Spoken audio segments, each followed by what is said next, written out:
Baltimore's like a lot of so-called Rust Belt cities that have had just massive disinvestment. We have a city that was built for around 1 million people, and I think around 650,000 people live here now. There's this huge surplus of housing that ends up abandoned and neglected. And so on the one hand, you have this vacancy crisis. On the other hand, you have unemployment.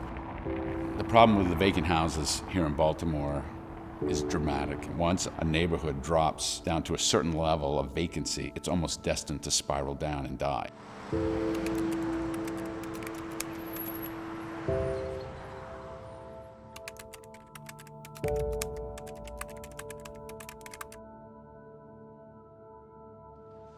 Details is a deconstruction business. We started Details really with the sole purpose of taking down houses in a residential market because that residential market is more lucrative.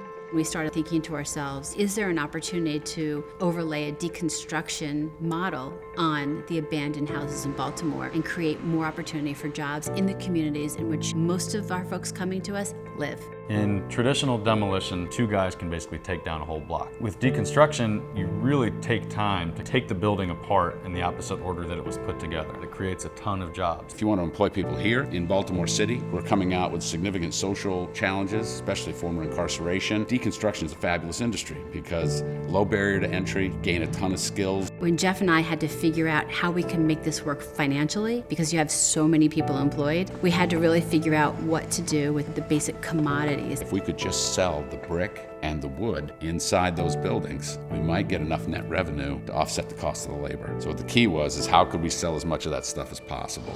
Brick and board evolved to figure out what we're going to do with 1 million bricks and 1 million board feet of lumber. Our basic mission is to hire and train people with barriers to employment using salvage, basic carpentry, millwork as a vehicle to train people. So we take all the materials from buildings that we deconstruct and we prepare them for their next life, whether it's as a tabletop, flooring, wall cladding. The idea is to take all this stuff in the city that would otherwise be discarded and find a new use for it.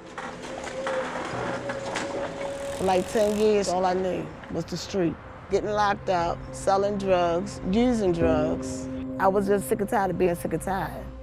I went to like 32 jobs and I got rejected for every last one of them. I was not gonna give up. 75% of our employees were formerly incarcerated. When you come out of incarceration, the opportunity to get a job goes down. You need to have some kind of current employment that allows people to see by your prison record and instead look at your work record. I've been working with Details for 3 years and a couple of months now. It helped me to learn that I can contribute to life instead of destroying it. Now that I'm building up, I'm doing something positive.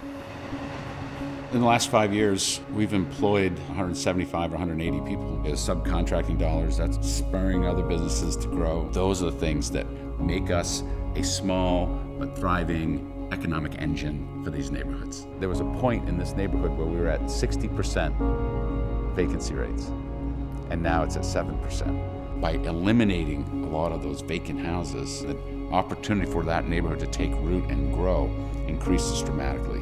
When we were taking down these houses here, we found like a cedar chest in one of them. When we opened it up, it was like a time capsule.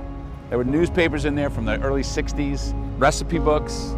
We found diaries, and it just reminded you that this was a place where people lived and laughed and cried. We're preserving parts of houses that have been built in the 1800s that people lived in and uplifting communities so that people are working. It's a much more delicate approach to preserving some level of integrity in communities. You gotta take baby steps to start growing. And that's what I started doing, just taking baby steps. Everything that I imagined that I could do, I'm trying to do, and I'm still trying to grow.